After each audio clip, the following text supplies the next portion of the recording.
Yan na po ang lalagyan ng PBBM. Lalagyan.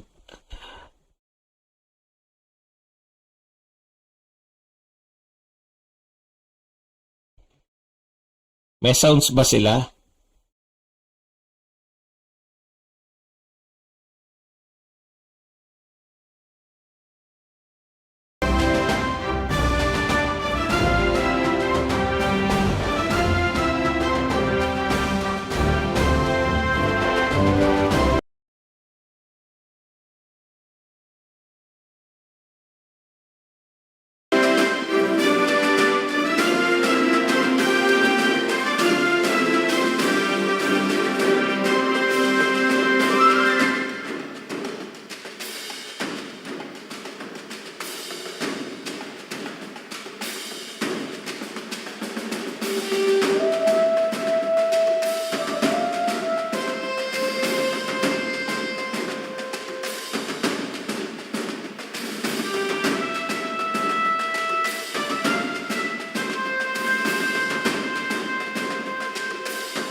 Ladies and gentlemen, may we request everybody to take your designated seats.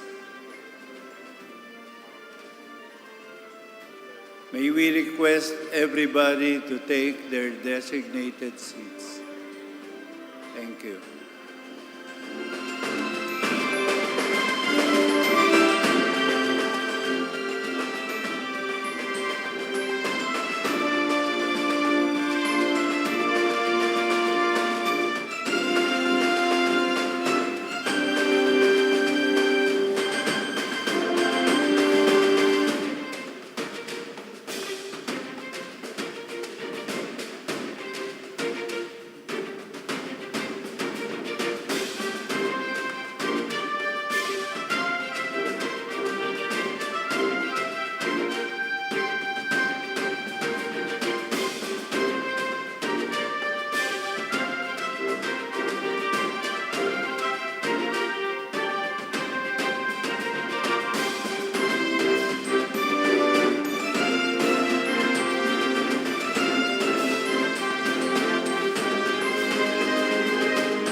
Unity was what made us rise once more.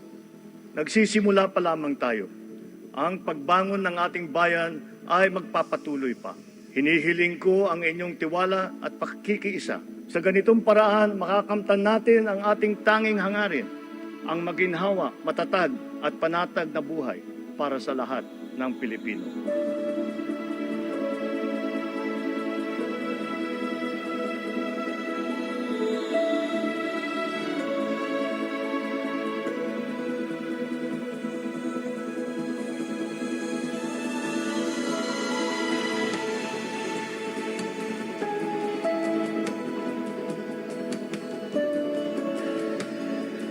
Every Filipino has unanimously risen to the challenge that we have made to them to be part of our nation's future. Handa silang maghandog ng tulong dahil mahal nila ang kanilang kapwa Pilipino at mahal na mahal nila ang Pilipinas.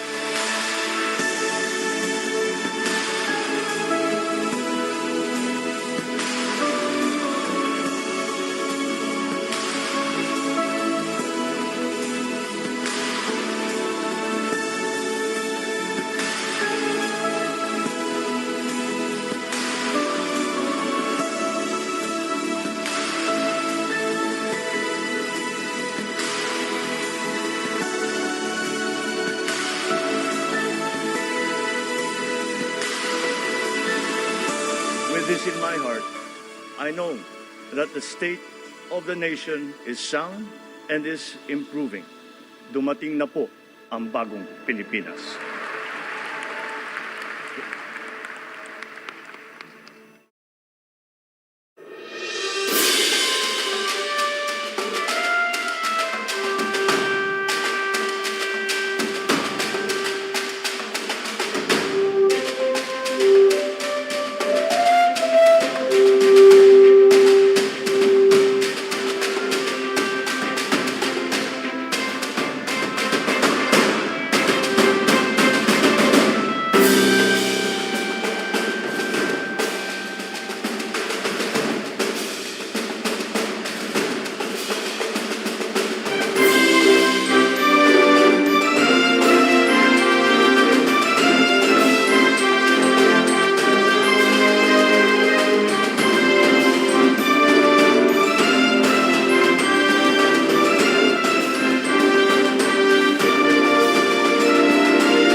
Ladies and gentlemen,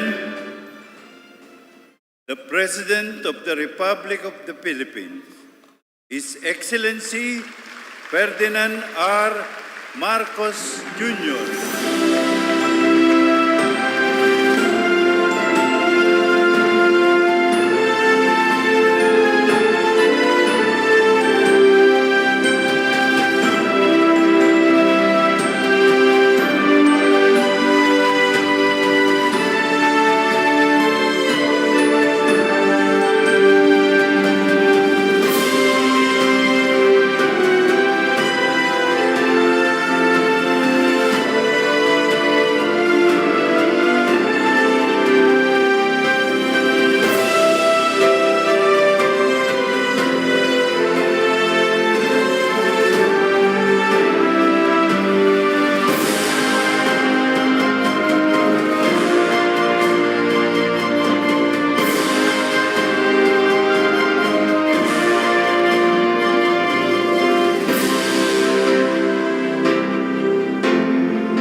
On the part of the Senate, the joint session is called to order.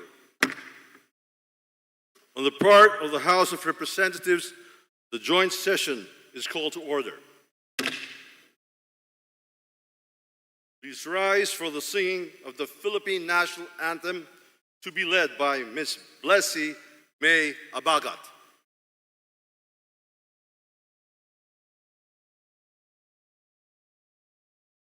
Kayang magiliw, perlas ng silanganan, alab ng puso, sa dibdib mo'y buhay.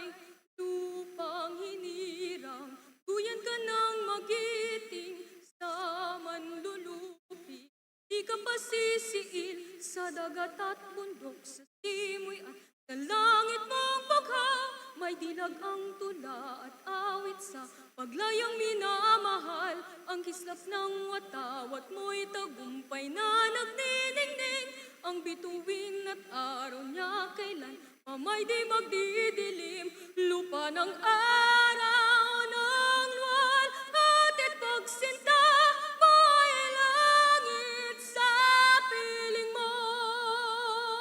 Aming ligaya na pag may mang-aapi ang mamatay ng dahil sa'yo. Please remain standing for the nation's prayer. Sa aming manlilikha, tagapagtaguyod, maraming salamat po sa iyong pagpapala sa pagbibigay ng mga kailangan namin sa araw-araw at tungo sa mas masagana pang bukas. Salamat din po sa inyong paghahayag sa aming pamunuan at mamamayan ng mga dakilang pangitain at adhikain upang higit pang mapaunlad ang bansa para sa kapakanan ng lahat. Sa inyong matatapat na pagtuturo at pag-akay sa amin kalandas na pamamahala at ng pagkamamamayan sa pagharap at pananagumpay sa mga hamon at balakid sa aming mga pambansang halikain at sa pagtahak ng daan tungo sa katatagan, kapayapaan at katahimikan. Lalo na po ninyo kaming bigyan ng karunungan upang higit pang matuto sa mga aral na nakaraan. At maliwanagan ninyo ng diwa ang bawat hakbang namin sa landas ng pagkabayan at pagkabansa. Turuan niyo po kaming lalo pang magkaisa at magtulungan para sa ikatitibay ng lipunan at ng bansa. Nahigit pa naming lingapin at palusugin ang bayan. Pagpalain niyo po ang aming mga pinuno, mga tagapamahala, upang ang kanilang mga isip at pangitain, mga kilos, gawa at pagsisikap ay laging humantong sa paglilingkod na lalo pang matapat at mahusay. Gabayan niyo po ang kanilang panunungkulan upang lalo pang magbunga ng mga biyayang tuluyang nakararating at natatamasa ng lahat. Akayin niyo po kami sa daan at direksyon ng higit pang mulat, sangkot at responsableng pagkamamayan upang ang aming bawat galaw ay makatulong sa higit pang pag-aayos at pagpapaunlad ng bansa. Turuan niyo po kaming lahat na laging unahin ang kapakanan ng bayan ng kalahatan, higit sa interes na makasarili lamang. Turuan niyo po kaming higit pang lingapin ang kapwa mamamayan. Opo, turuan niyo po kaming pahalagahan ang bawat isa. At sa aming demokrasya, nawa po'y laging mangibabaw ang ikabubuti ng higit na marami at nawa po laging maghari ang kapayapaan. Nawa po sa aming pagpaparaanan, sa aming pagbibigayan, pagtutulungan at pagkakaisa ay maiahon at maiangat ang aming bayan tungo sa kinabukasan na higit po na aming pakikinabangan mas mabuti, mas maganda, mas mapagkalinga sa lahat. Nawa rin po sa aming pagmamahalan sa isa't isa ay maluwalhati at mabigyan namin ng papuri ang inyong banal na pangalan.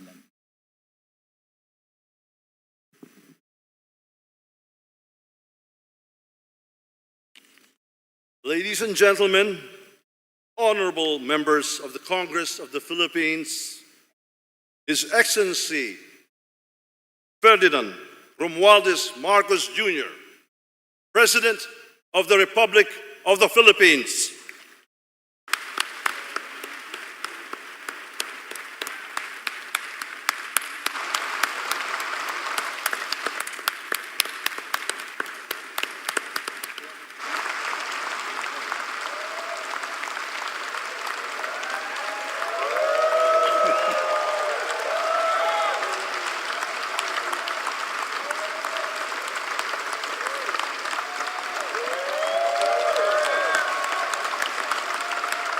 Thank you. Allow me to greet the former presidents who are with us here today, President Joseph Ejercito Estrada and President Gloria Macapagal Arroyo, Senate President Chis Escudero, and the honorable members of the Senate, House Speaker Martin Romualdez, and the honorable members of the House of Representatives, Chief Justice Alexander Gesmundo, and the honorable justices of the Supreme Court, His Excellency, the Most Reverend Charles John Brown, and the esteemed members of the Diplomatic Corps, Executive Secretary Lucas Bersamin and the members of the Cabinet, of course, the First Lady Luis Araneta Marcos,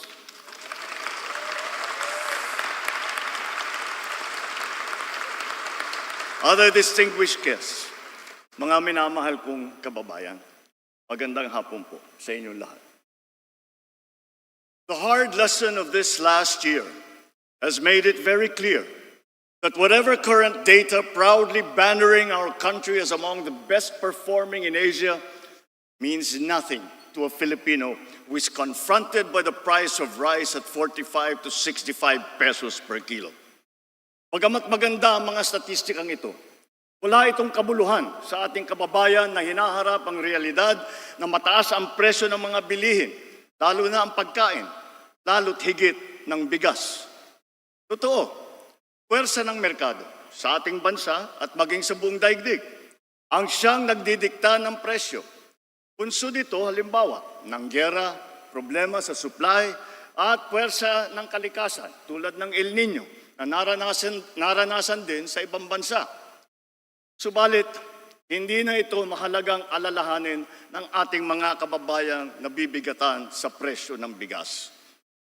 Mahal kong mga kababayan, alam kong damang-dama ninyo ito. Hindi natin winawalang bahala ang inyong mga hinain at hirap na dinaranas. Sa kabila ng mga hamon ng ating kinakaharap, nasaksihan natin ang pinakamataas na ani ng palay sa bansa nitong nakalipas na taon. Pumalo ito sa lagpas 20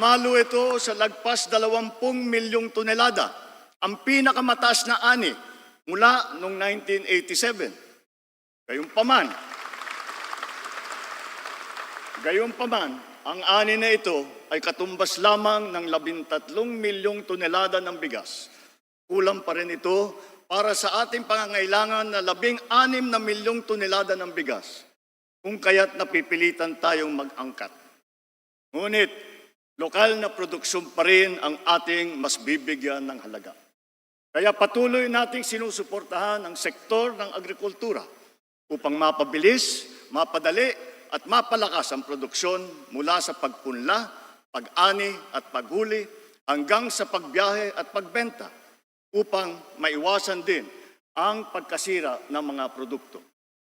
Itong nakalipas na taon, higit 100 bilyong kilo ng mga sari-saring binhi, suwi at pataba nang ipinamahagi sa mga magsasaka.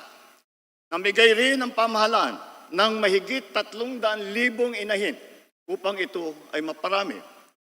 Para naman sa mga mangingisda, Mahigit 500 milyong fingerlings at 3,000 mga bangka ang napamahagi. Makakatulong din ang mga ginawa at inayos ng mga fish port at cold storage upang masuportahan ang kanilang industriya. Bukod pa sa mga ito, naroon din ang mga teknikal at pinansyal na tulong para sa dagdag na kaalaman sa mga makabagong pamamaraan at pagkukunan ng sapat na puhunan. Handa na rin ang pamahalaan na ilabas ang mga bakuna laban sa swine fever na magpapalakas sa mga alagang hayop at magbibigay ng garantiya sa mga magsasaka laban sa pagkalugi.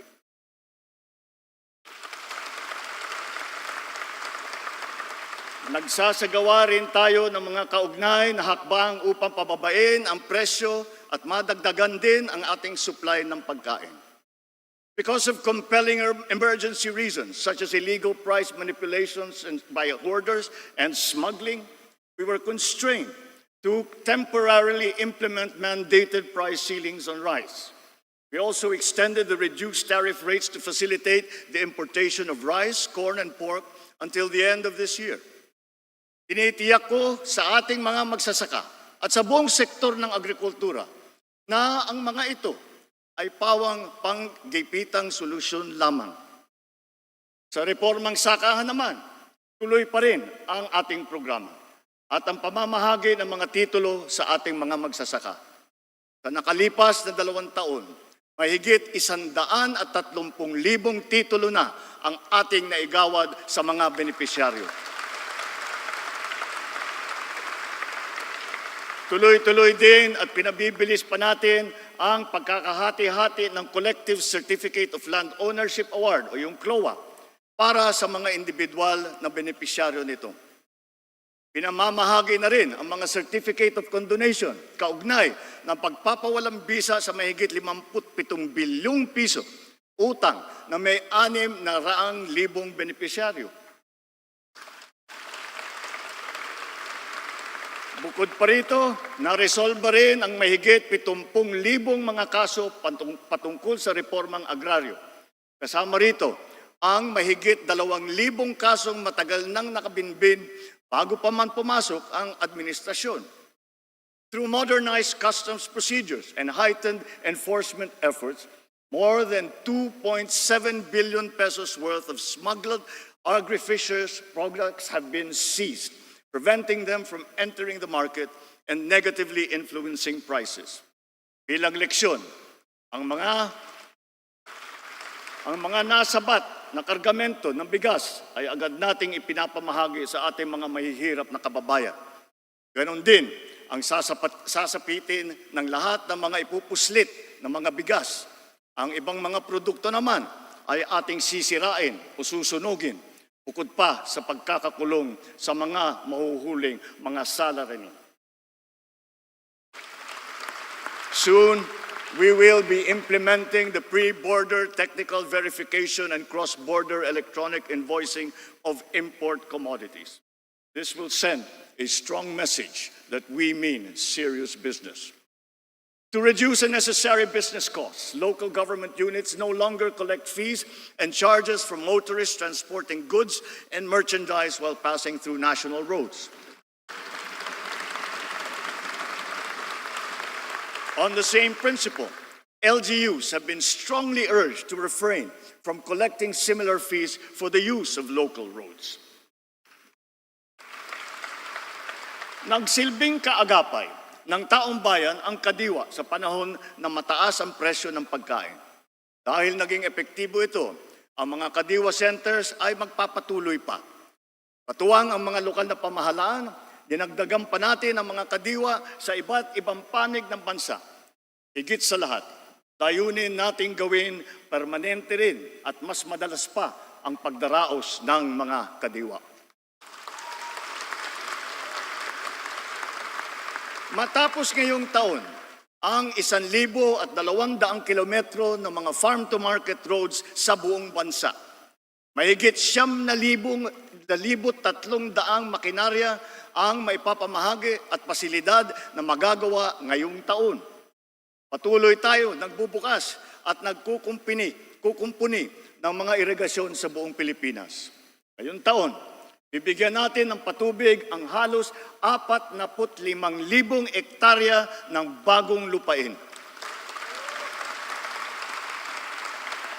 Bubuhayin din natin muli ang irigasyon sa halos 38,000 ektarya ng lupain sa buong bansa. Isa sa mga natatapos na proyekto ay ang Stage 2 ng Malitubog-Maridagaw Irrigation Project. Halos 10,000 ektarya ng lupain sa North Cotabato at sa Maguindanao del Sur ang masiservisyohan ng irigasyon na ito. Ang ilan sa mga ginagawa nating irigasyon ngayon ay solar. Ibig sabihin, pinapatakbo ang mga ito ng haring araw, hindi nauubos at hindi nangangailangan ng paggamit ng krudo. Isang halimbawa ay ang kakabukas lamang na Kabaruan Solar-Powered Pump Irrigation Project sa Quirino, Isabela.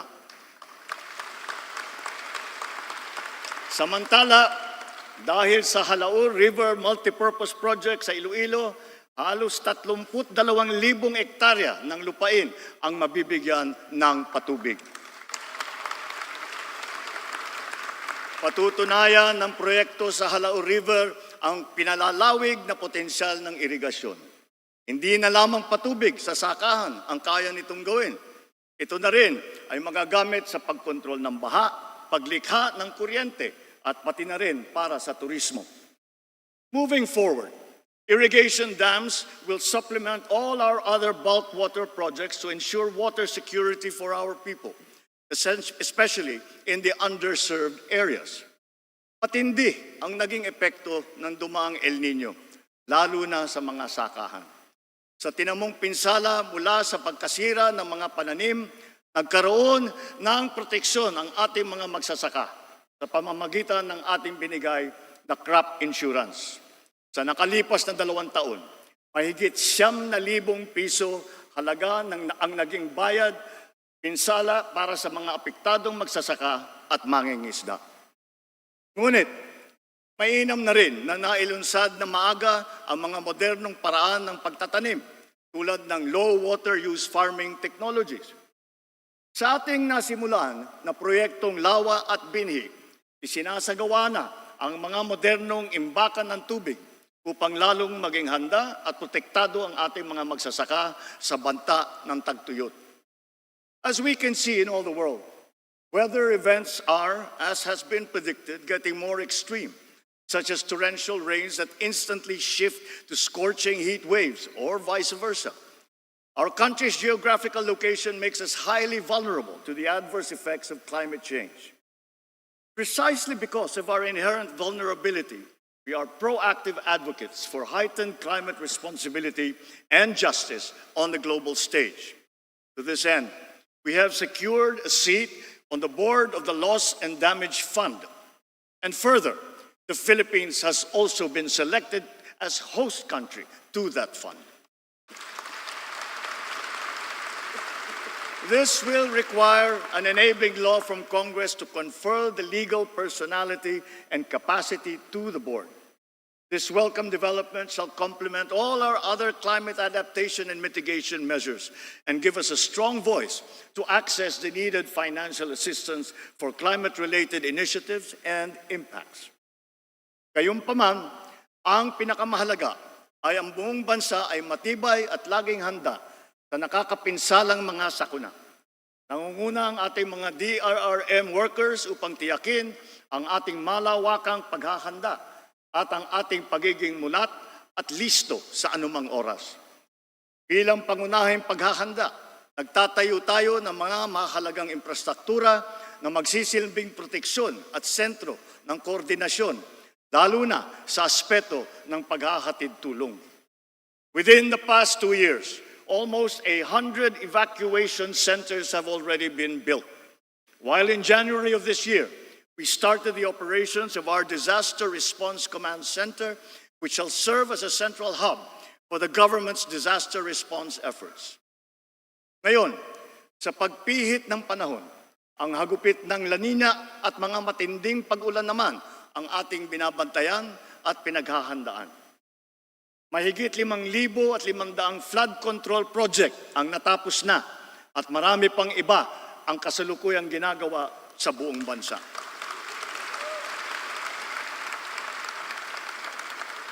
Isa na rito ay ang Flood Risk Management Project sa Cagayan de Oro River na magbibigay ng pangmatagalang proteksyon sa mahigit 600 ektarya ng lupa at 60,000 nating mga kababayan. Isa pa ay ang proyekto sa Pampanga Bay na magsisilbing karagdagang lunas sa mga pagbabaha. Noong Enero, inilunsad natin ang kalinisan sa bagong Pilipinas, kung saan pinakilos natin ang ating mga barangay upang maglinis sa kani-kanilang komunidad. Sa 5 buwan lamang, mahigit 40,000 tonelada ng basura ang nakolekta ng mahigit 22,000 mga barangay sa buong bansa. Inaasahan ko ang tuloy-tuloy na suporta ng mga lokal na pamahalaan sa paglilinis ng ating pamayanan. Bilang halimbawa rin dito sa Maynila, nagsimula na ang malawakang pagtutulungan upang bigyang buhay muli ang Ilog Pasig.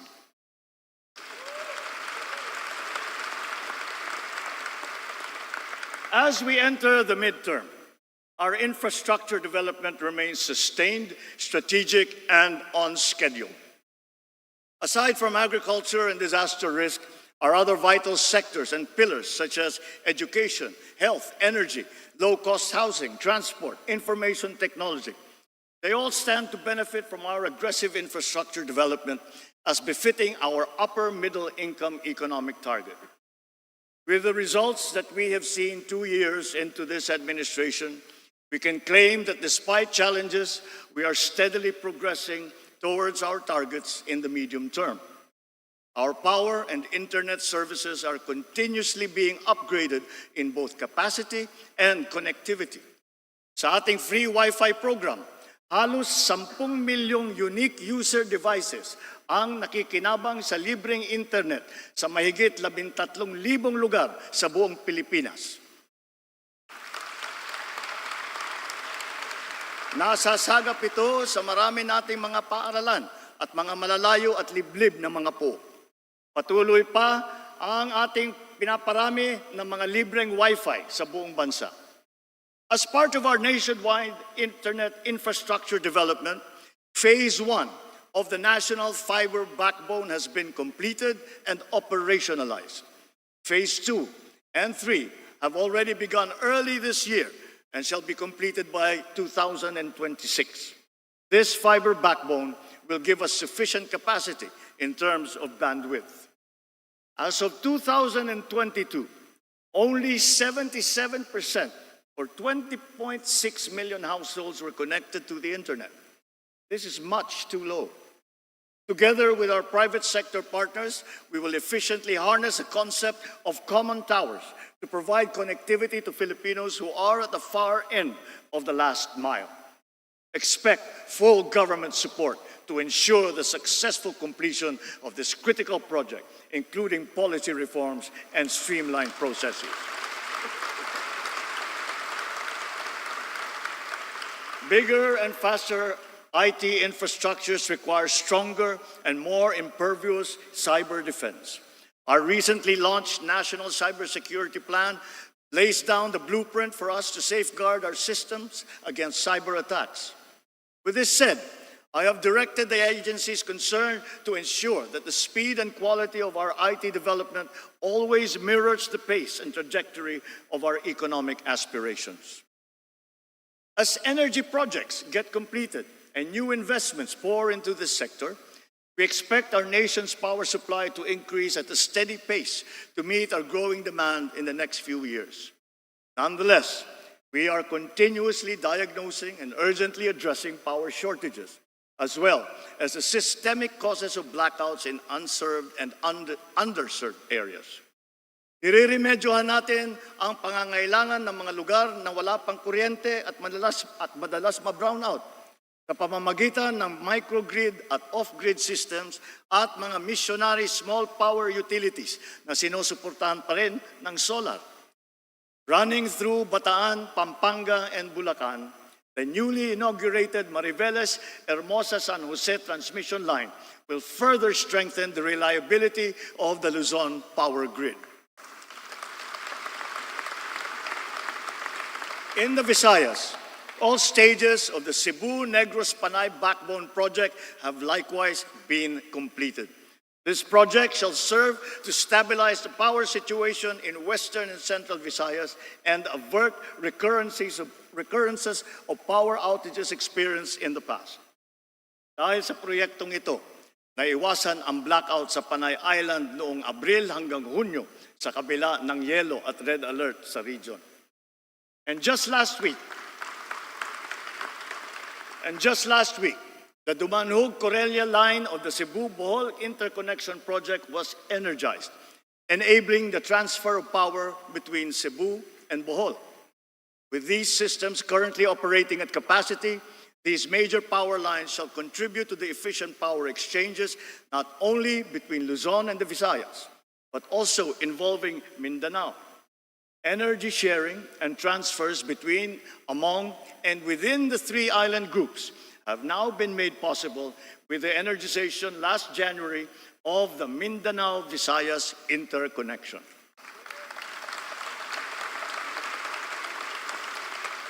The energization of the Mindanao-Visayas interconnection is a defining moment, not only for the power sector, but for the entire country.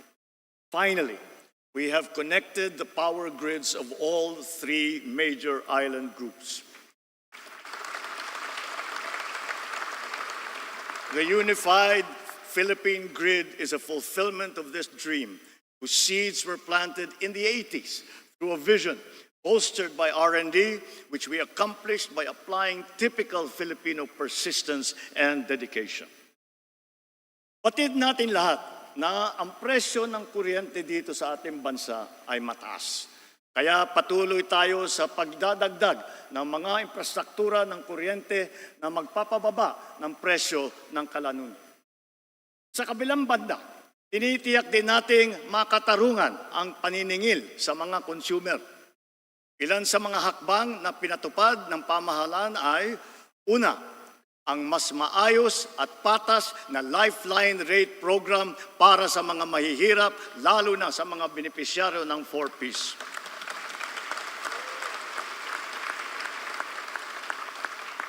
Pangalawa, ang naging pangsamantalang pagsuspindi ng fit-all tariff sa ating electric bill. Pangatlo, ang anti-bill shock program.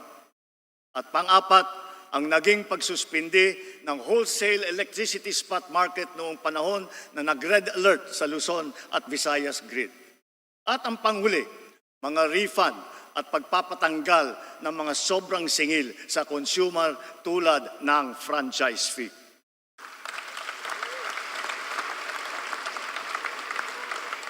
Binabalikan at binubusisi natin muli ang EPIRA upang malaman kung angkop pa ba ito sa ating kasalukuyang sitwasyon o napapanahon na ito ay amyendahan. Hinihiling ko sa Kongreso na pagtulungan na natin ito alang-alang sa kapakanan ng mga Pilipino. Sa taas ng presyo ng kuryente sa bansa, nahihirapan hindi lamang ang mga negosyante, kung hindi lalo na ang taong bayan.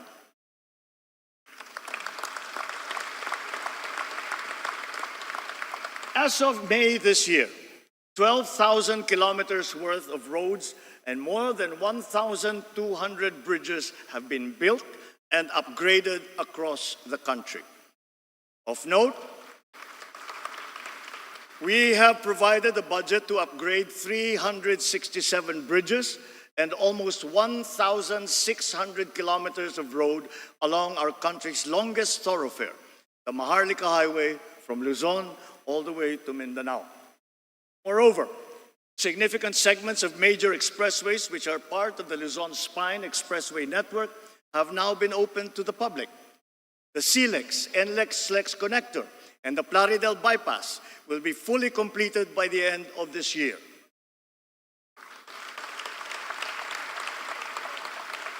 Calax and the C5 South Link will be fully operational by next year. Dahil sa mga mahalagang daan na ito, ang norte, gitnang Luzon, Maynila at katimugang Luzon ay lalo pa ngayon magiging mas konektado sa isa't isa.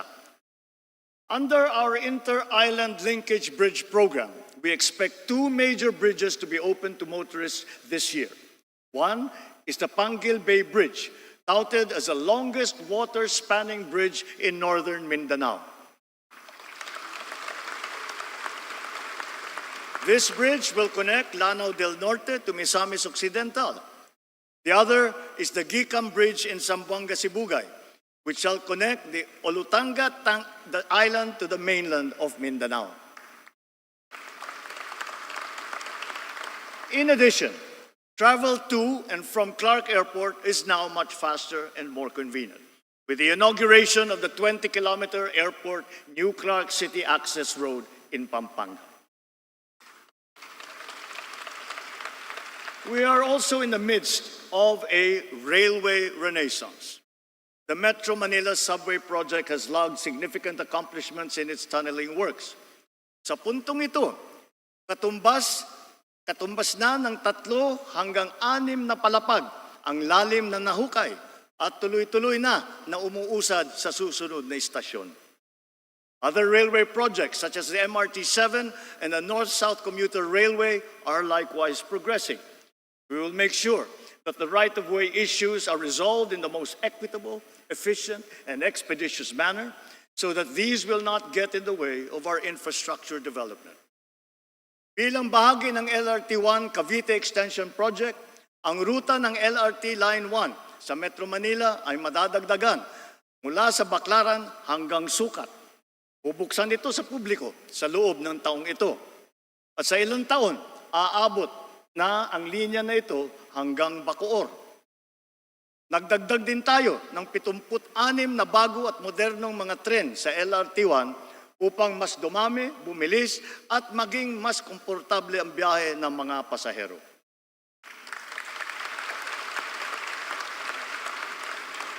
Kamakailan lamang, binuksan naman natin muli sa publiko ang PNR Bicol Line na may habang 100 kilometro mula Naga hanggang sa Legazpi.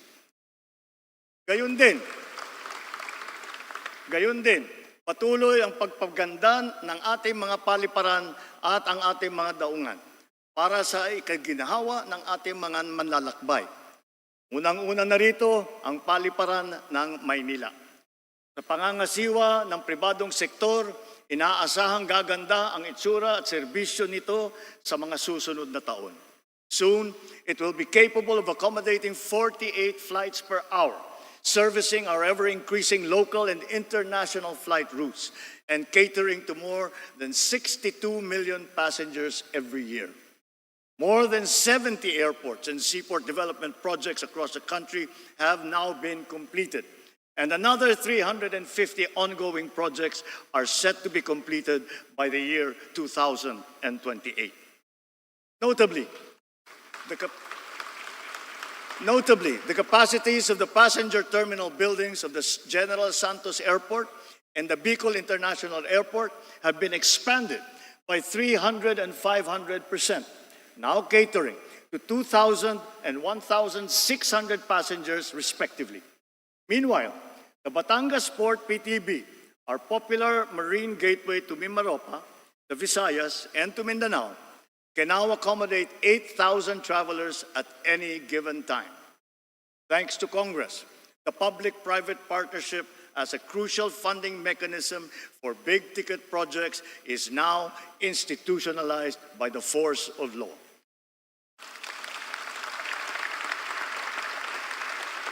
PPP is seen to facilitate strategic investments and the timely development of projects under our Build Better More program, especially since around 1/4 of our flagship projects have been envisioned to be funded through this modality.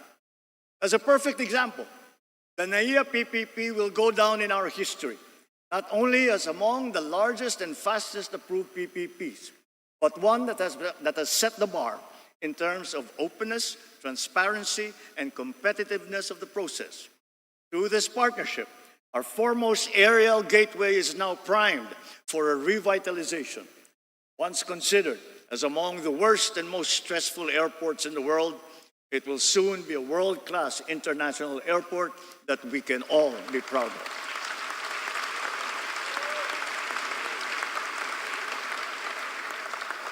But even before that, the UP-PGH Cancer Center is the first PPP to be approved in this administration. Together with the Philippine Cancer Center of the DOH, which broke ground last March, these two specialty hospitals will soon join our nation's fight against cancer. These centers will be a godsend to the more than 400,000 Filipinos who are afflicted with this deadly disease. Habang ang mga modernong ospital na ito ay ginagawa pa, patuloy tayo sa pagdadagdag at pagpapataas ng kalidad ng ating mga ospital at mga specialty center. Binuksan na natin sa publiko ang mahigit 20 bagong urgent care and ambulatory service o mga bukas centers sa iba't ibang lugar sa bansa. Intended to decongest public hospitals, these centers shall provide competent ambulatory care, most especially to the poor and to the disadvantaged, for health conditions that do not require hospital admission. Katuwang din natin ang lokal na pamahalaan sa mga tinatayo natin mga tawag na super health centers. Sa tulong ng mga LGU, malalagyan natin ng sapat na mga doktor at nurse ang mga ito at madadagdagan pa natin sa mga susunod na taon. Layunin natin na sa lalong madaling panahon, lahat ng lalawigan natin ay may sapat na mga center o pasilidad na may kakayahang makapagbigay ng pangunahing serbisyong medikal para sa ating mga mamamayan. Samantala, titiyakin natin na ang bawat isang probinsya ay mabibigyan ng mobile clinic upang ang laboratory exam at ilang pang pangunahing serbisyo medikal ay mapapalapit natin sa ating mga kababayan. Sa PhilHealth naman, dinamihan na ang klase ng generic na gamot na kasama sa benepisyo para sa mga outpatient. Mula sa 21 generic na gamot, ay 53 na. May mga bagong gamot para sa alta presyon at meron na rin para sa nerve pain at sa epileptic seizures.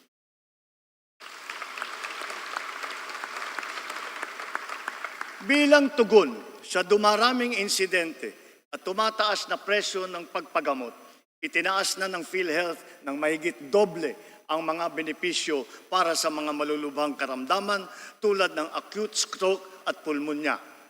Ang limit na ngayon para sa mga kondisyon na ito ay itinaas na hanggang 76,000 piso at 70,000 piso. Upang mapaigting pa ang paglaban natin sa kanser, tinaasan ng PhilHealth ng mahigit 1,000% ang benepisyo para sa pagpagamot ng breast cancer. Ang dating limit na 100,000 piso, ngayon ay ginawa na nating 1.4 million pesos.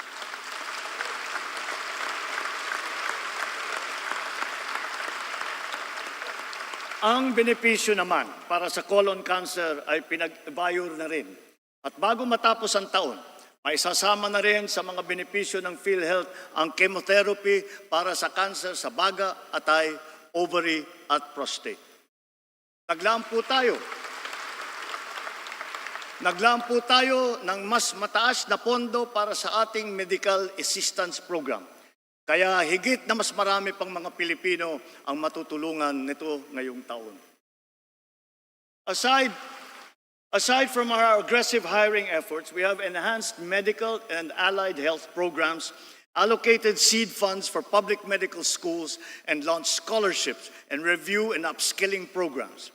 These are to support the medical and nursing professions with a goal to strengthen and increase our human resources for health. As part of our recalibrated health approach towards prevention and healthy habits, we are prioritizing vaccinations, nutrition, mental well-being, and active and healthy lifestyles. Tuloy-tuloy ang ating paghahabol sa pagbabakuna ng mga sanggol at ang mga bata lalo na sa Region 6 at sa BARM, kung saan kulang pa sa kalahati ang nababakunahan. At tuloy na tuloy din ang Philippine Plan of Action for Nutrition na ating binibigyan tuon ngayong Hulyo, buwan ng nutrition. Ang convergent programs to stamp out hunger and malnutrition were not only successfully launched, but have yielded inspiring results thus far. One survey confirmed that our expanding school-based feeding program has had a significant impact on the physical and mental well-being of more than half of the learner beneficiaries. Therefore, we will continue to further enhance these feeding programs in our schools and daycare centers.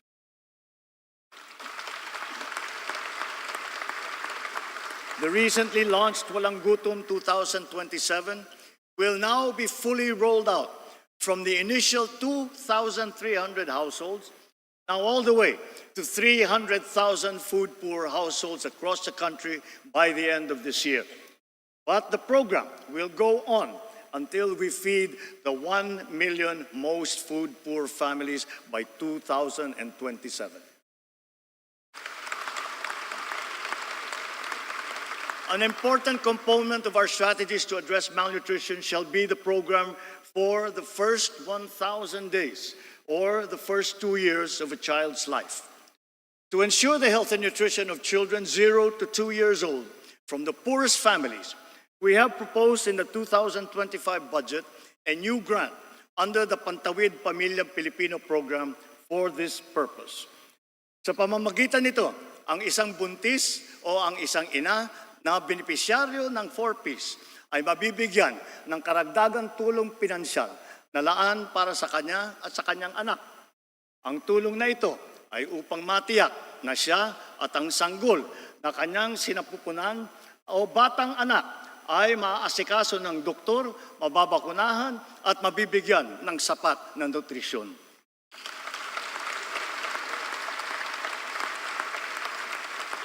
Closely related to these, the DOST has been continuously undertaking scientific research to develop nutritious food and drinks which can be integrated into the government's feeding program.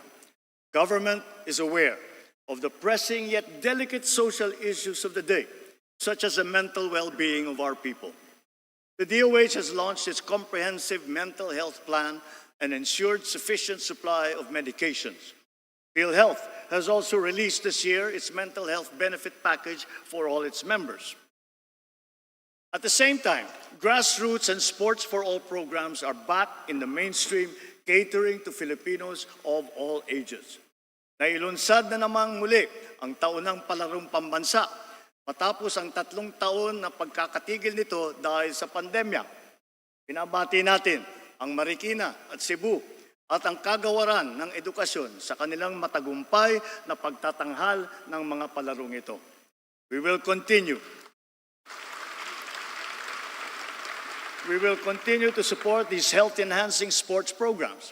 Through these, we will also set forth our youth on the same well-established path that has taken some of our national champions and renowned athletes to sporting greatness. As we speak, 28 of our finest athletes are competing in Paris now for the glory of the Philippines.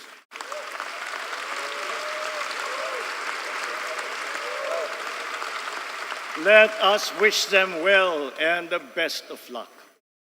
Sa larangan naman ng edukasyon, investing in our own people is not only a fundamental moral imperative for us, but an economic one as well. In its report, the World Bank revealed that our promising economic growth is largely attributable to our people.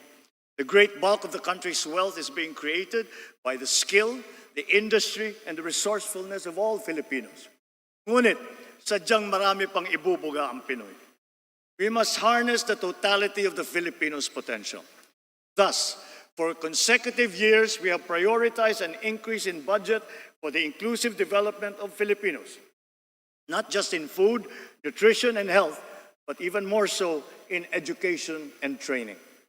Recent assessments have revealed The poor reality that more than half of our grades 6, 10, and 12 students have failed to reach the ideal proficiency levels, faring low in information literacy, problem solving, and critical thinking skills. Therefore, our National Learning Recovery Program must proceed without the slightest disruption, especially in basic education. Our system of education must be strategically calibrated to make sure that our youth are not only taught to become literate, but it has also consciously developed them into problem solvers and into critical thinkers, hungry for success, ready for the future. Similarly, as we relentlessly address the classroom gap, the digital gap must also be bridged with equal intensity. We are working towards the day when all students will be equipped with computers, smart TVs, essential programs, digital books, and once again, access to reliable power and the internet. Digitalization and solar-powered electricity must now become the standard features in our schools and in our classrooms. Simply put, this is educational reform through technology. The perennial problems surrounding textbooks shall be resolved. The production of instructional materials, especially textbooks, which are up-to-date and error-free, must be ensured. The whole process, from approval of manuscript to procurement, all the way to distribution, will be cut short from its present 3 years to just 1 year.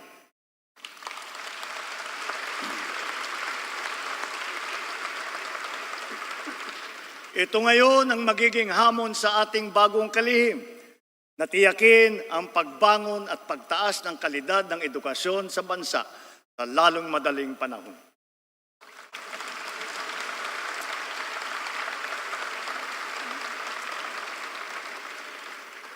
Clearly, of course, the quality of our education rests on the quality of our teachers. Every classroom that we build will be but an empty and lifeless structure without its moving force, the teacher. But our teachers are not just perfunctory figures in our schools. They are the very foundation of our educational system.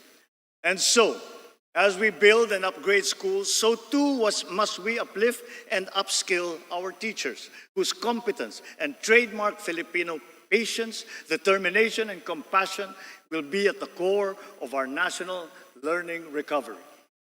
Dinagdagan natin ang mga empleyado ng hahalili sa mga guro upang magampanan ang mga sari-saring gawain sa paaralan.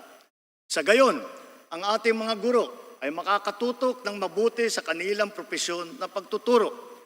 Katuwang ang Kongreso na isabatas na ang Kabalikat sa Pagtuturo Act. Ito ay magbibigay sa mga guro nasa pampublikong paaralan ng taunang teaching allowance para pambili ng mga kagamitan sa pagtuturo at mga kaugnay na gastusin.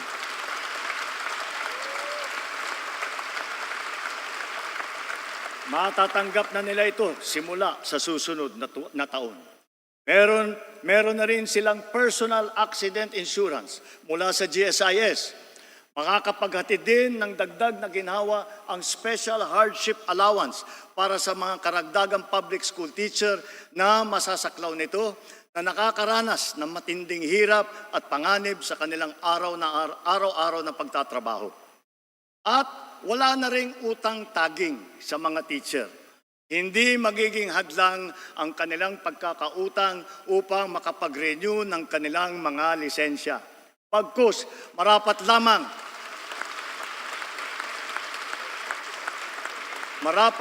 na sila ay payagan pa rin makapagturo nang sila ay makapaghanap buhay at merong kinikita.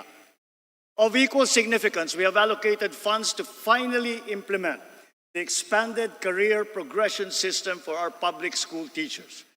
This will promote professional development and career advancement within their ranks.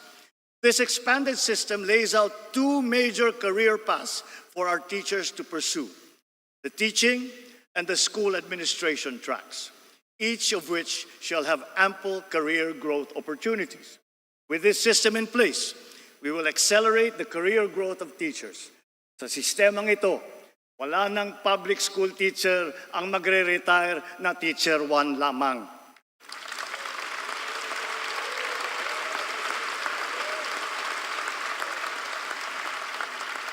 Sa madaling sabi, kung talagang ninanais nating maging matagumpay ang hinahangad nating pagbangon sa larangan ng edukasyon, sila, ang ating mga guro, ang dapat nating itaguyod at patatagin.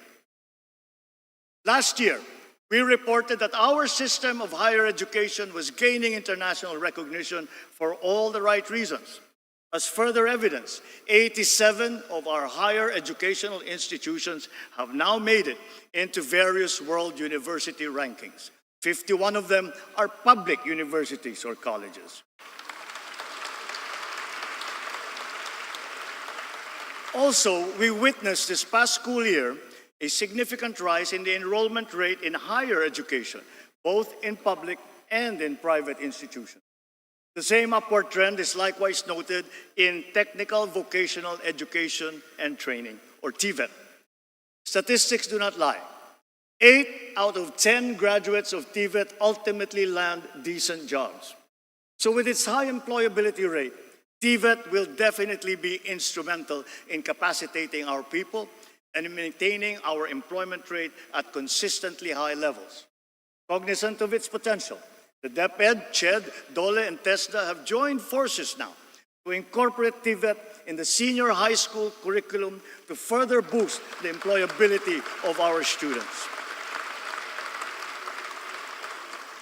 The Philippinovation and Balikhaing Pinoy programs have been launched, both drawing vast interest and inspiring key sectors and the public to generate solutions, to share ideas, and to drive innovation forward across the country.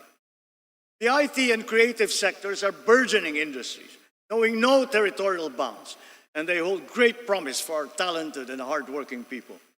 This is the call of our times, and we are moving to answer that call. The schools will serve as a preeminent incubators of the innovative and creative energies of all Filipinos. Advanced learning systems and technologies in the areas of robotics, artificial intelligence, and the Internet of Things shall be made available in TVET Innovation Centers nationwide. Highly technical and professional level training courses will soon be launched, notably in cybersecurity and in the creative industries. Of our globally ranked HEIs, 63 have made it into the WURI Global Top 300 Innovative Universities. In the face of tough global competition, the Mabalacat City College in Pampanga was awarded the Technological or Digital Innovation of the Year. And for the second straight year, Samar State University topped the rankings for its digitally pioneering R&D project entries.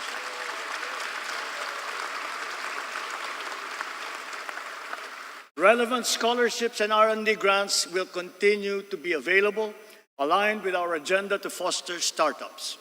To commercialize and mass-produce R&D outputs, crucial support, such as intellectual property rights enforcement and venture financing, have been put into place. We are also building essential infrastructure and linkages to support the ethical development of artificial intelligence systems for high-impact practical applications. Since the nation's foray into space technology, our satellites in space have generated more than 51,000 maps, images, and spaceborne data for various purposes. These now provide us with vital information that guides our country's stratagems and decision-making in agricultural development, urban planning, and environmental management, including the strengthening of our maritime domain awareness, to name but a few examples. Along with these discoveries, we are likewise in awe of our countrymen who have carved out their niche as pioneering space scientists and engineers in this emergent field, in collaboration with local space technology companies that provide an additional impetus. As we speak, 16 of our space engineers are in the United Kingdom, resuming work on the development of the Multispectral Unit for Land Assessment, or the MULA satellite. Once completed, the MULA satellite will be our largest Earth observation satellite to be launched into space so far.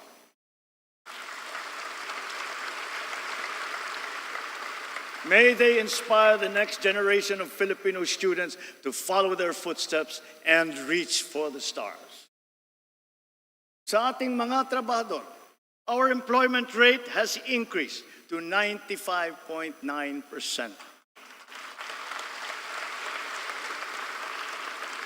We also saw a significant increase in high-quality jobs. Underemployment, too, has decreased from 11.7% in May of 2023 to 9.9% today. This is our lowest number since 2005. Notably, we also saw an increase in middle-skilled employment, wage and salaried employment, and full-time jobs. Magagandang balita pa rin ang mga ito sa kabila ng nararanasang mataas na presyo ng pagkain. Bukod sa paglikha ng trabaho, pinalalakas din natin ang kakayahan ng ating mga mamamayan, lalo na sa panahon ng kanilang kagipitan. Our adaptive and responsive social protection programs assist our countrymen in times of dire need, reaching those in geographically isolated and disadvantaged areas. More importantly, these programs seek to develop their productive potential and bridge their capacities towards self-sufficiency. With a noble aim of breaking the cycle of poverty across the country, the Pantawid Pamilyang Pilipino program has not only consistently accomplished its annual targets, it has also proven its efficacy over the years. Mula nung nakaraang SONA,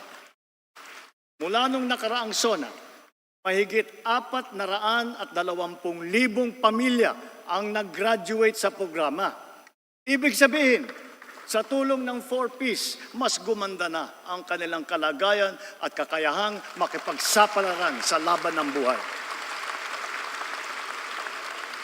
Sa katunayan, mahigit 4,000 graduate ng 4Ps ay nasa hanay na ngayon ng mga lisensyadong guro. At hindi lamang yun, 35 sa mga top-notcher ng sari-saring mga board exam na idinaos nitong nakalipas na 2 taon ay nagmula sa mga pamilya na benepisyaryo ng 4Ps. Ilan sa kanila ay si Teacher Kane Jevy Cervantes ng Davao Oriental na nakakuha ng number 1 sa licensure examination for professional teachers. Isa rin si Engineer Alexis Aligado na nanguna sa Civil Engineering Board exam noong Abril ng nakalipas na taon.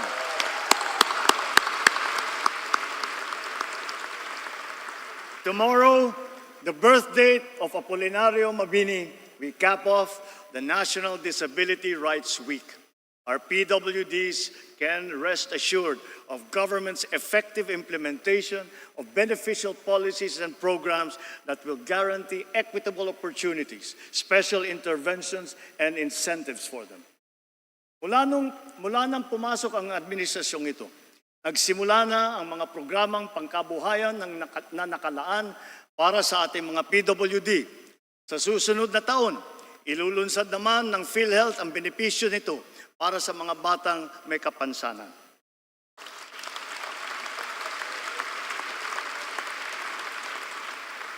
Halos dinoble na rin ang diskwento na ibinibigay sa mga PWD at sa mga senior citizen na tulad ninyo para sa mga basic necessities at prime commodities.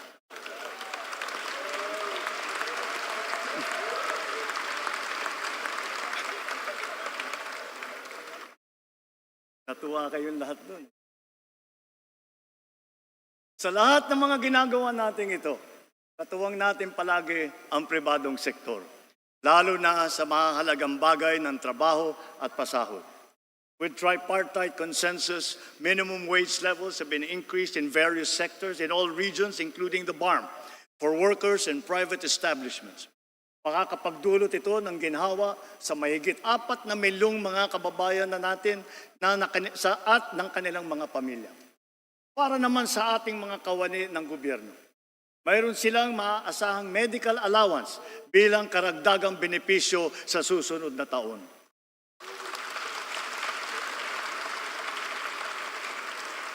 At hindi lamang iyon, meron ding napipintong aumento sa sweldo na makukuha nila sa 4 na tranche. Naglaan na po tayo ng pondo para dito simula sa taong ito at sa mga susunod na taon.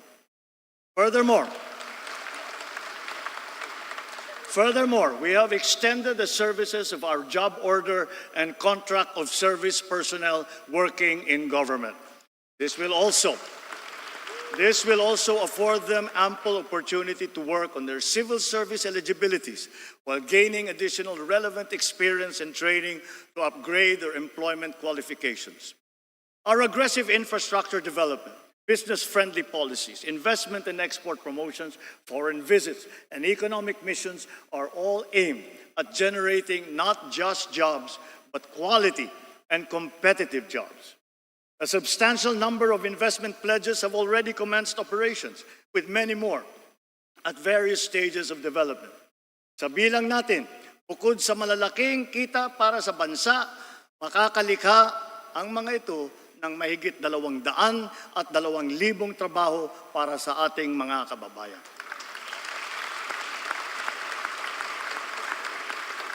The rationalized incentive scheme under the CREATE Act has also made possible the generation of investments amounting to more than 1 trillion pesos and more than 100,000 new jobs. This promising state of affairs is now beckoning us to create more through the passage of the Create More Act. Conscious efforts to improve the ease of doing business and delivering government services through digitalization, integration, and streamlining of processes have produced their intended multiplier effects. Cost savings from operations have translated to higher revenues and to more speedy transactions. These have effectively addressed the fragmented, overlapping, and time-consuming procedures that have hindered optimal productivity by government. Attributable to these transformative reforms, government services are becoming more efficient. More and more systems are now digital and cashless, assimilating individuals, MSMEs, even agricultural workers. These have expedited transactions and commercial exchanges and promoted the convenience of all parties concerned. Ang paling QR ay isa sa mga programang unti-unting lumalakas, ang hatak sa publiko at dumarami ang gumagamit.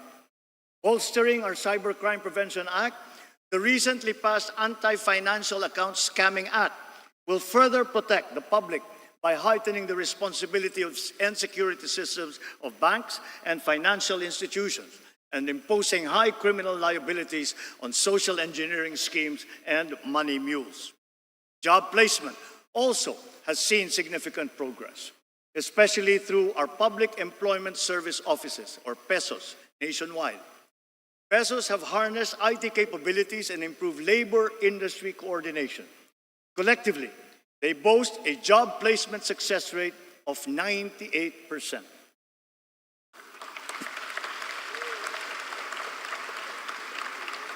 Likewise, due to shortened timelines, we have recorded a significant increase in new business and corporate registrations, including foreign firms, which surpassed last year's numbers. The observed choke points in our food supply chains and in the logistics sectors are now being removed. And at the same time, the identified gaps are being filled in to make them efficient, interconnected, and seamless, saving precious time and cost. The approval of energy projects is moving towards complete virtual integration of its required procedures. The expedited processing of our infrastructure flagship projects under the Build Better More program shall also follow suit. Our digital infrastructure was substantially strengthened courtesy of common towers that more than tripled in number since last year, owing to streamlining of permitting requirements.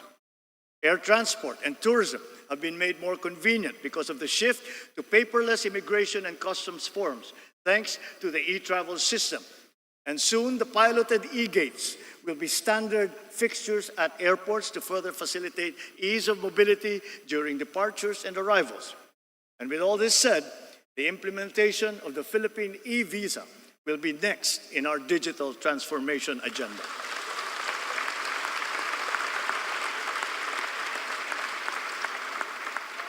Let us now go to tourism.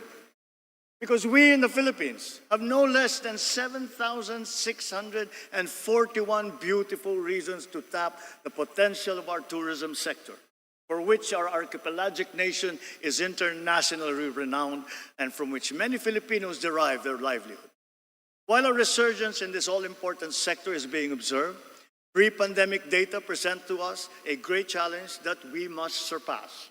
It is a challenge that is well within our grasp. Our infrastructure and digital reforms to development of tourism sites and the enhancement of the overall tourist experience are all calculated to boost the productivity of the tourism sector.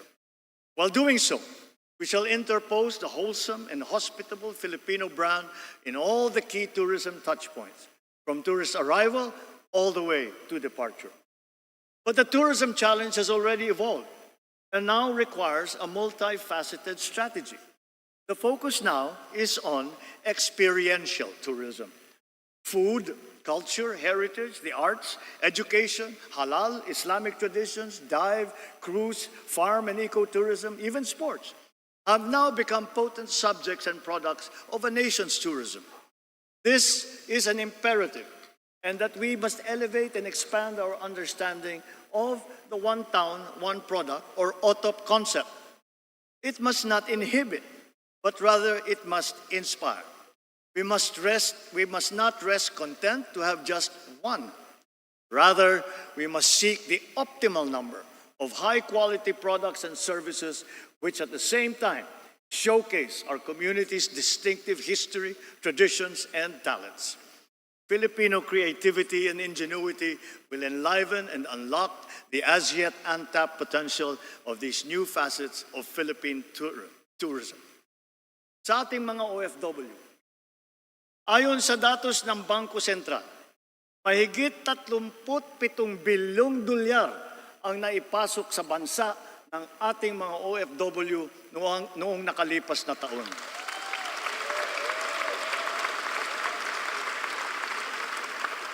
Sadyang napakalaking tulong nito sa ating bumabangon na ekonomiya. Kaya hindi lamang pasasalamat, kundi parangal ang ating ipinapaabot sa lahat ng ating mga OFW.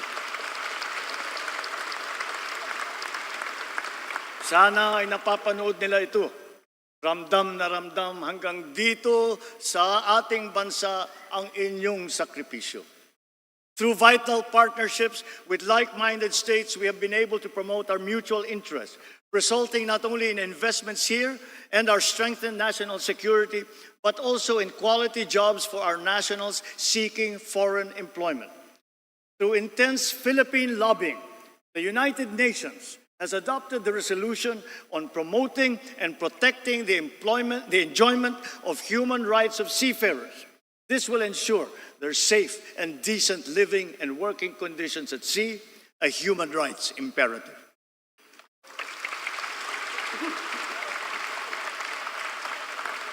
Patuloy ang ating pagtulong sa mga OFW. Hindi ito natatapos sa kanilang paglisan sa bansa. Karagdagang mga espesyal na pasilidad at serbisyo ang ating binuksan para sa kanila, tulad ng OFW Lounge sa NAIA at Seafarers Hub sa Maynila. Ang mga OFW natin na naapektuhan ng sari-saring mga kaguluhan tulad sa Israel, sa Gaza, sa Sudan, Lebanon at Yemen ay natulungan natin at naiuwi ng ligtas sa bansa.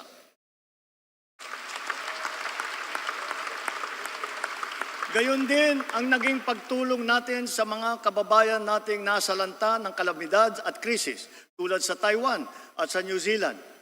Hanggang sa kanilang pag-uwi, buong puso ang ating pagtanggap at paglingap.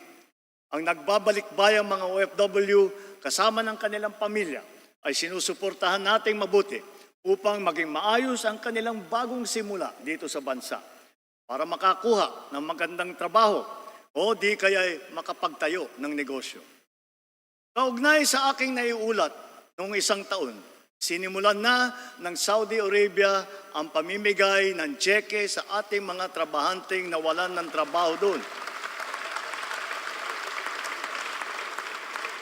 Unti-unti, ang ating mga naapektuhang OFW ay nababayaran na. For this, we convey our sincerest gratitude to the Crown Prince of Saudi Arabia and the Kingdom of Saudi Arabia.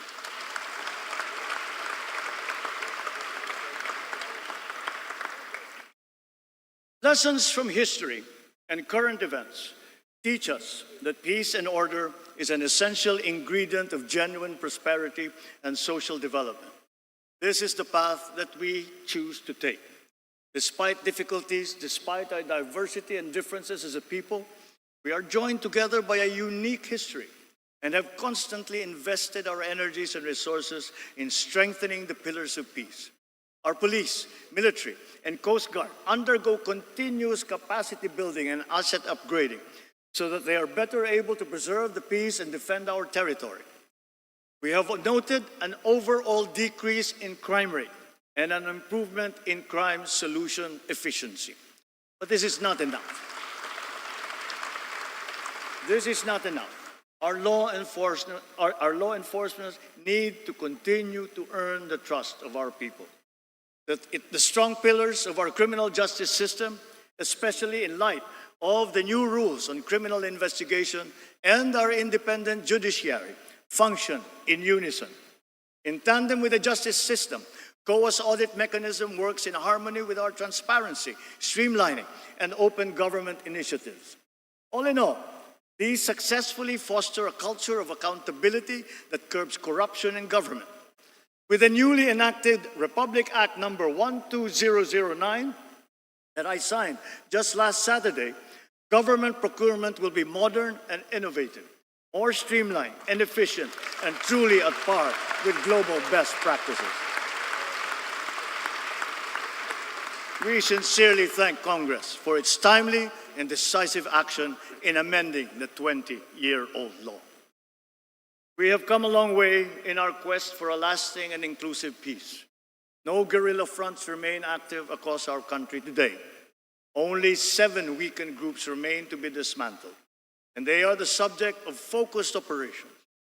But along with the assertion of government might, we also offer peace, community development, and reintegration programs for those who have returned to the fold of the law.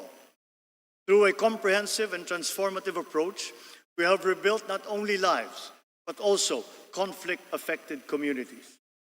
The implementation of peace agreements is now in its concluding phase.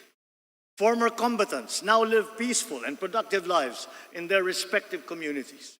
Some of our former rebels are now absorbed into the AFP, serving in the defense of the Republic, while others are now part of the PNP BARM. Government will honor and fully comply with its remaining deliverables and commitments under these agreements.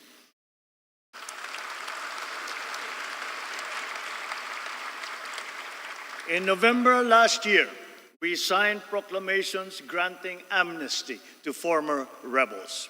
A month later, and then in June of this year, the House of Representatives and the Senate issued their respective resolutions concurring with these amnesty proclamations.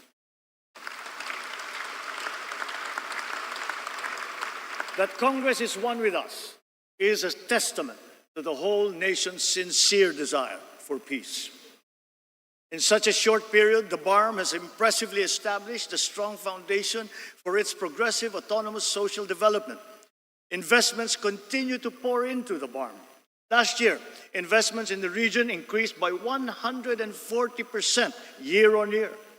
The improved peace and order situation, good governance, not to mention high hopes and confidence amongst its people, all contribute to the reasons why BARM's poverty index has significantly decreased since 2018. In Marawi, the rehabilitation and rebuilding continue under the supervision now of the Office of the President. Our focus remains on restoring energy, water, and livable communities.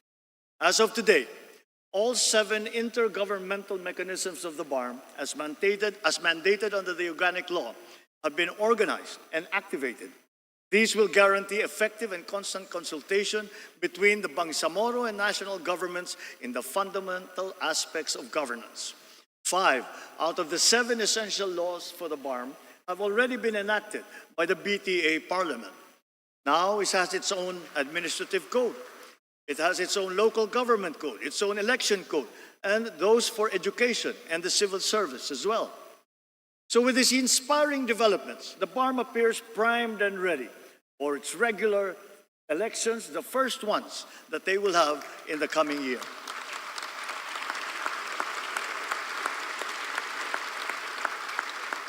On the fight against dangerous drugs, our bloodless war on dangerous drugs adheres and will continue to adhere to the established 8 E's of an effective anti-illegal drug strategy. Extermination was never one of them.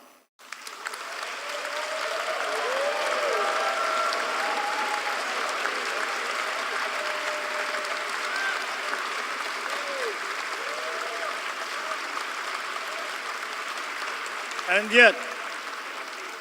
yet, in more than 71,500 operations, it has resulted in the seizure of more than 44 billion pesos worth of illegal drugs and the arrest of more than 97,000 drug personalities.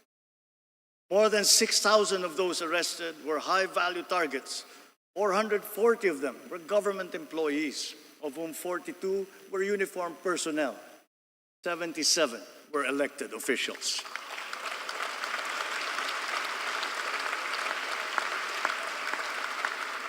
So to further paralyze their operations, dirty money and assets worth more than 500 million pesos have been frozen and preserved. With strong case buildup and efficient prosecution, the drug conviction rate is at a high of 79%.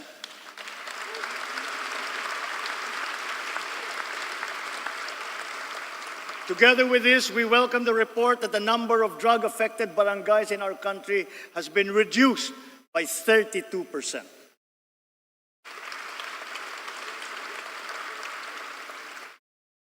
In our international relations, we have faced challenges to our territorial sovereignty, and we will assert our rights and interests in the same fair and pacific way that we have always done.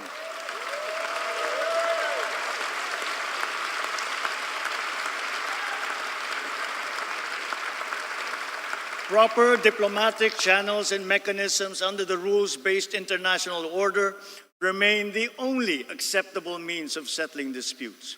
Peace and community building will always be our clarion call, especially when the country serves as chair and the host of ASEAN Summit in 2026. We continuously try to find ways to de-escalate tensions in contested areas with our counterparts, without compromising our position and our principles. I know that our neighbors too are doing their best to make this work. The Philippines cannot yield. The Philippines cannot waver.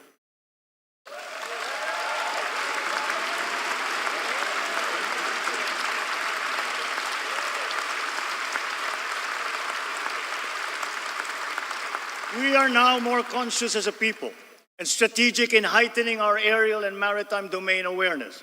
We are continuing to strengthen our defensive posture, both through developing self-reliance and through partnerships with like-minded states. Ang West Philippine Sea ay hindi katang-isip natin lamang. Ito ay atin. Ito ay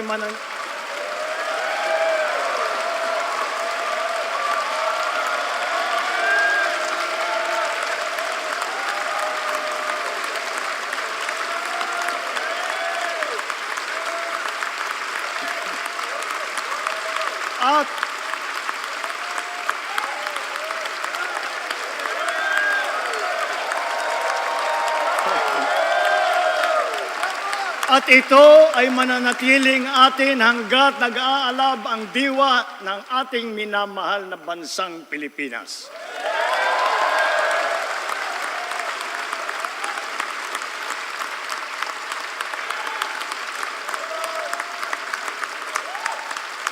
Pagtitibayin at palalaguin natin ang kamalayan at kaalaman ng buong bansa at titiyakin na maipapasa natin ito sa kabataan at ating susunod na mga salinlahi. Laws on our maritime zones and archipelagic sea lanes make sure that this intergenerational mandate, this duty, will firmly take root in the hearts and minds of all our people. Sa buong sandatang lakas, sa Coast Guard, sa ating mga mangingisda sa West Philippine Sea. Tagapin po ninyo ang taus-pusong pasasalamat ng buong bansa dahil sa inyong ginagawang pagmamatyag at sakripisyo.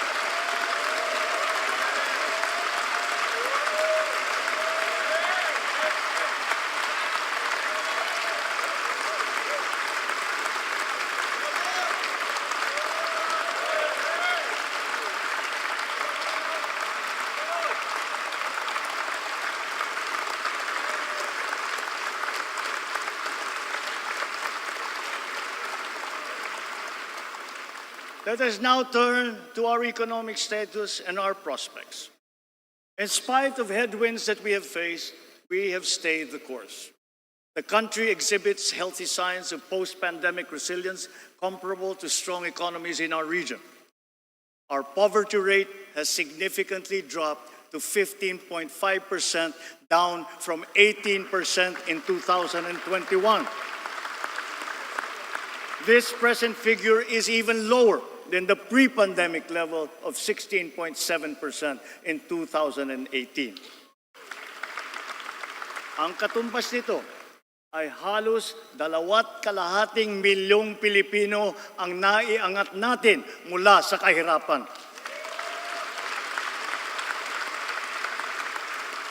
Kasabay nito, nabawasan ng lagpas 1,700,000 ang bilang ng mga Pilipinong walang sapat na pambili ng pagkain.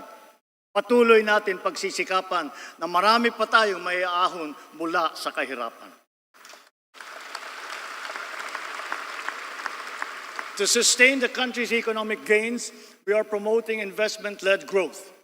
We have set in motion policies and programs to create an environment conducive for business to thrive, like reforms in the capital markets and implementation of green lanes.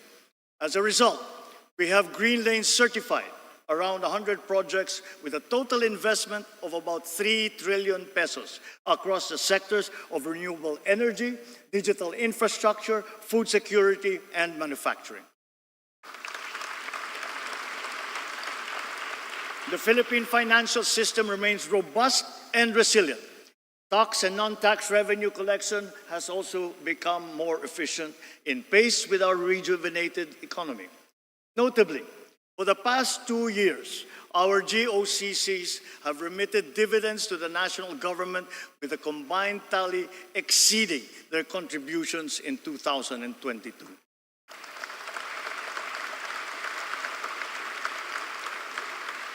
To build on these, and guided by strong fiscal discipline, our proposed government budget for this year was crafted with utmost care, diligence, and meticulous attention.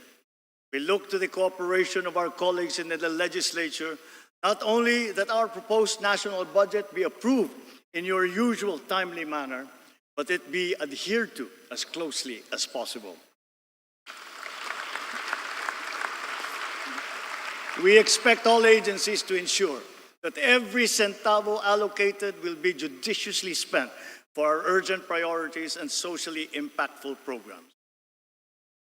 Mga kababayan, sa lahat ng ginagawa natin ito at mga gagawin pa, mataas ang aking kumpiyansa na malalampasan din natin ang hamon ng ating pinagdadaanan.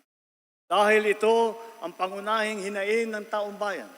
Hindi tayo titigil sa paglalaban sa kahirapan at sa paghahanap ng lunas upang maibalik sa normal ang presyo ng bilihin, lalo na ang bigas. At ngayon po, naririnig po namin ang malakas na sigaw ng taong bayan laban sa mga POGO. Disguising as legitimate entities, their operations have ventured into illicit areas furthest from gaming, such as financial scamming, money laundering, prostitution, human trafficking, kidnapping, brutal torture, even murder. The grave abuse and disrespect to our system of laws must stop. Kailangan nang itigil ang panggulo nito sa ating lipunan at paglalapastangan sa ating bansa.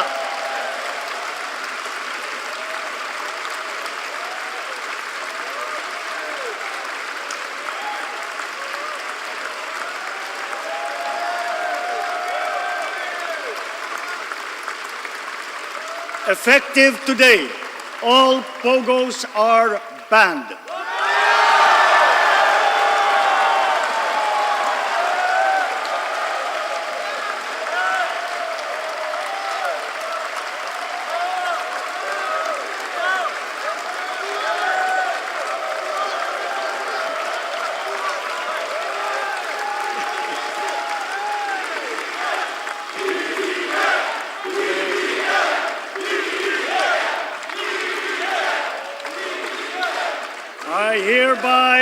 I hereby instruct PAGCOR to wind down and cease the operations of POGOs by the end of the year. The DOLE, in coordination with our economic managers, shall use the time between now and then to find new jobs for our countrymen who will be displaced.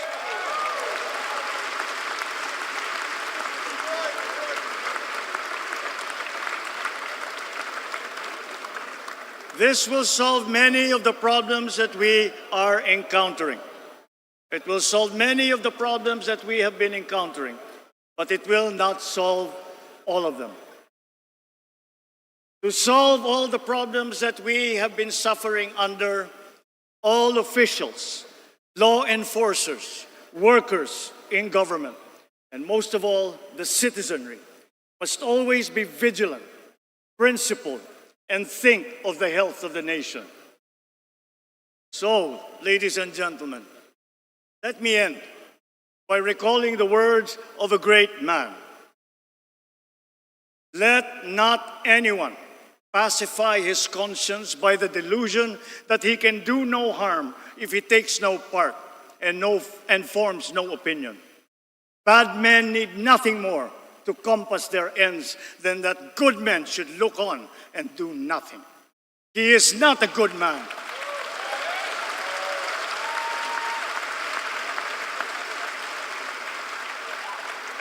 He is not a good man who, without a protest, allows wrong to be committed in his name.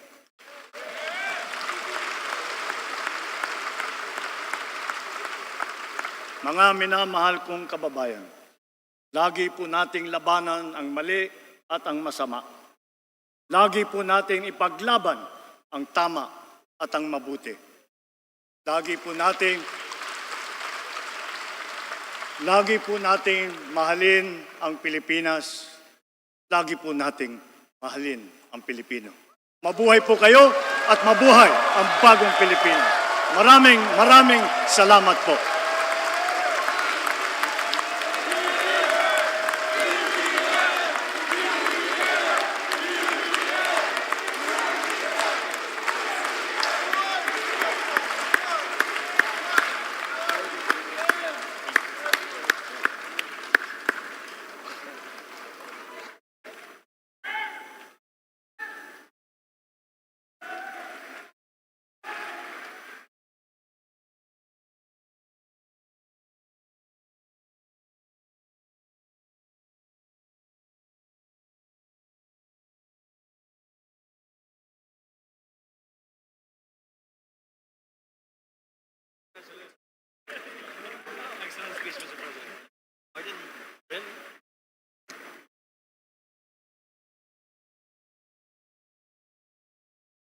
On the part of the Senate, the joint session is hereby adjourned.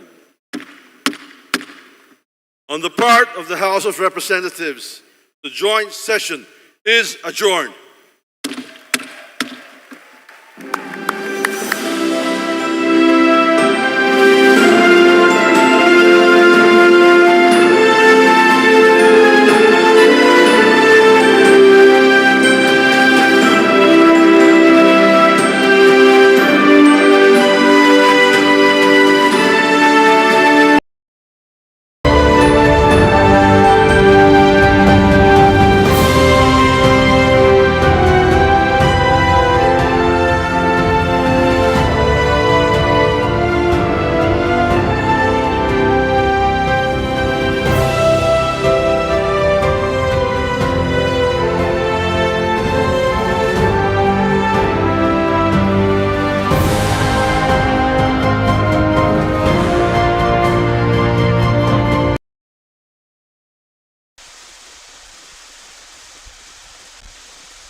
Okay,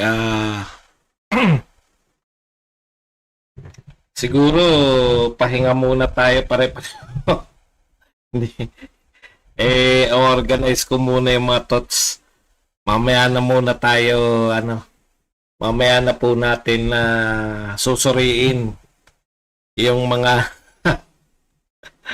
ang sakit sa ulo. Yung alam mong niloloko ka, binubola ka, no? Basta ganito lang po, kasimple, no? Kung kaya niya pong ipagmalaki yung NAIA, yung naganap sa NAIA, at na ipagmalaki niya sa atin na parang napakaganda po nung pangyayari sa NAIA, yun po yung larawan po ng pamumuno niya, no? Kaya nilang itwist kahit na yung pinakapalpak na pamunuan. Kaya nga na nila pinibitize, di ba? Dahil palpak-palpak. Ang dami po. Ang dami po natin nakita yung mga panay future tense. Instead na magkaroon tayo ng maganda. Tapos yung very evident po yung data ni Pangulong Marcos tungkol po sa kahirapan ay ibang-iba po dun sa SWS survey. No? Pinagmamalaki ni Pangulong Marcos na yung kahirapan, ha? So yan yung mga pupuntuhan ko mamaya. Yung mga kapalpakan nila, kaya nag-privatization, ginagawa nakukuha nilang ipagmalaki bilang magandang proyekto. Tapos baliktad yung data ng self-rated poverty ng SWS, pinakamalaki ngayon. Samantalang siya, umuunti daw yung mga mahihirap sa data ni Pangulong Marcos. Kaya talagang very contrasting po sa nararamdaman at kitang-kita natin yung mga pinagsasabi. Okay, future tense. Karamihan gagawin pag natapos, dudugtungan, phase 1, phase 2, phase 3. Yan yung pupuruhan natin. Tsaka yung ban ng POGO, putya, mula ngayon hanggang nakatapusan ng taon, matagal na pong illegal yung POGO, 'di ba? Yan yung sinasabi ni Martin. Tignan natin kung ano pong mangyayari sa poguhan diyan sa Cavite. Kasi ang dami po tuwing POGO pinagsabi, Cavite kaagad yung sinasabi, no? Ano kaya yung mangyayari diyan, no? Titignan natin. So, yan lang po muna at tayo magpahinga na. Ilang oras na po tayo naka-live. Alam nyo, sa totoo lang, kung magdadaldal ako ng mga 3 oras, hindi ako mapapagod. Pero makinig ka sa alam natin nagaganap sa Pilipinas, sabay mapapakinggan mo na parang hindi mo alam kung presidente ng Pilipinas yung nagsasalita sa zona. So yan na lang po, panoorin na lang natin bilang pagwawakas yung kanilang mga salubungan. Baka may makita pa kayong mga personality diyan, mga selfie. Ayan po yung mga nagse-selfie.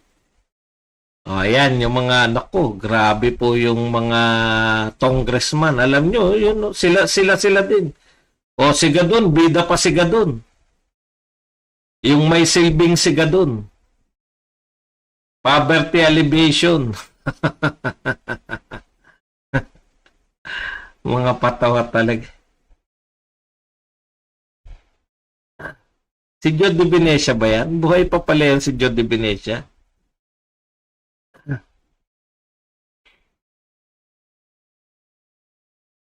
Tingnan lang natin, masarap din tumingin ng mga personality.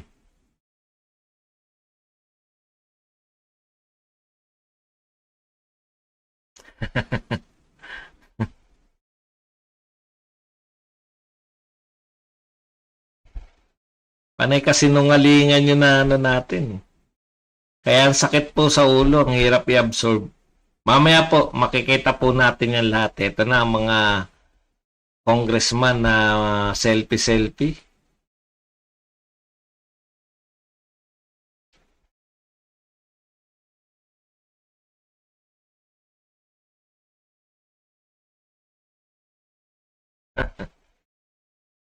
Buhay pa pala.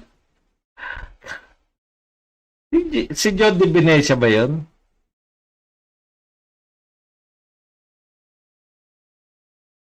Oh, yun si Abalos.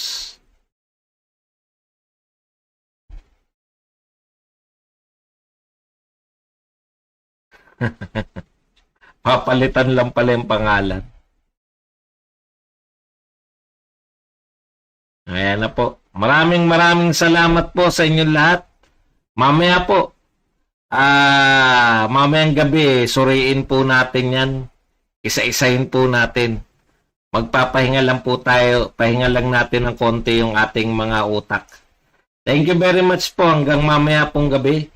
Hanggang dito na lang po tayo. Maraming salamat sa inyong lahat. Sa inyong panonood. Bye!